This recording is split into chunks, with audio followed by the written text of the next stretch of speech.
పరలోకం వెళ్ళే సంఘం ఏది? అన్ని సంఘాల వాళ్ళు పరలోకం వెళ్తారా? ఇక్కడ పాయింట్ చెప్తా. సంఘాల మాట పక్కన పెట్టండి. పరలోకానికి వెళ్ళే సంఘం ఏది అనేది ప్రశ్న. ఈ ప్రశ్నను విజయప్రసాద్ రెడ్డి గారి దగ్గరకు వస్తే సంఘాల మాట పక్కన పెట్టండి అంటున్నాడు. నేను చెప్పింది మీకు అర్థమైందా? పరలోకానికి వెళ్ళే సంఘం ఏది అని అడిగితే సంఘాల మాట పక్కన పెడితే ఇంకేమి ముందు పెడతాడు? మరి వాళ్ళు అడిగిన ప్రశ్న చూడండి, సూటిగా సుత్తి లేకుండా వాళ్ళు అడిగారు, ఏ సంఘం పరలోకానికి వెళ్తుంది అని.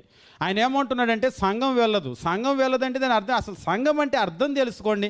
మొదటి నుంచి కూడా మీలో ఉన్నటువంటి ప్రధానమైన లోపం ఏంటంటే సంఘం అనే మాటకు అర్థం కాలేదు. సంఘము వాళ్ళు ఏమడిగారు? పరలోకానికి వెళ్ళే సంఘం ఏది అంటే పరలోకానికి వెళ్ళే గుంపేది.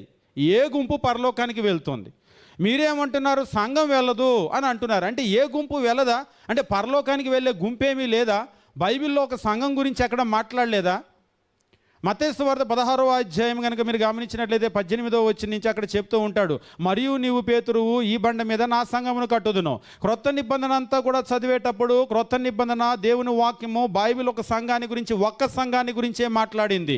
ఎఫెసీయులకు రాసిన పత్రిక 4వ అధ్యాయం 4వ వచనం నుంచి కనుక చూసినట్లయితే శరీరము ఒకటే అంటాడు.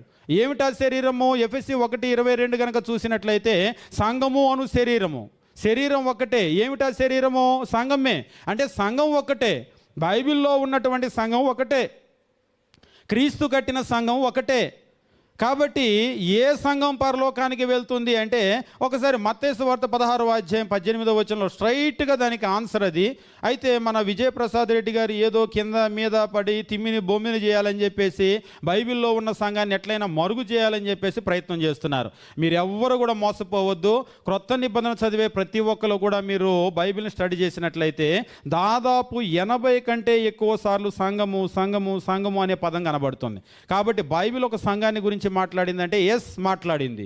మొట్టమొదటి వచనం సంఘాన్ని గురించి ఎక్కడ మాట్లాడింది అంటే మత్తయి సువార్త 16వ అధ్యాయము 18వ వచనం నుంచి చదువుకుందాం మనం. ఆ వచనం అక్కడ ఏముందో ఇక్కడ చెప్తూ ఉన్నాడు క్రీస్తు ప్రభు, మరియు నీవు పేతురువు, ఈ బండ మీద నా సంఘమును కట్టుదును. నా సంఘము అంటే ఎవరిదా సంఘము?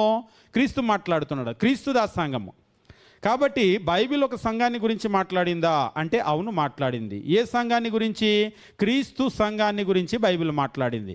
అంతేగాని మ్యాన్ మేడ్ చర్చెస్ వేటి గురించి మాట్లాడలేదు.